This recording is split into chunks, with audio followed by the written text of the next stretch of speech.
जय शिवराय मित्रांनो, तुम्ही पोलीस भरतीची प्रॅक्टिस करत असाल तर तुम्हाला बेस्ट 2 वर्कआउट सांगतो. आणि तुमची पोलीस किट अशी असली पाहिजे. ठीक आहे, शर्ट, बनेल, पॅन्ट आणि शूज कोणताही, एकदम आगाचा नाही पण साधारण असला तरी चालेल.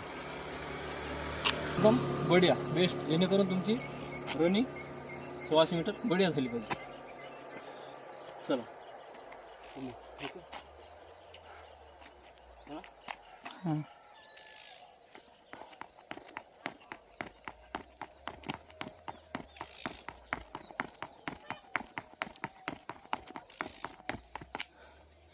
ही जर प्रॅक्टिस केली तुम्ही तर तुमची 1600 मीटर आउट ऑफ होणार. बरोबर. त्यानंतर दुसरी एक अशी वर्कआउट आहे. तो एक वर्कआउट थोडं वेगळं आहे.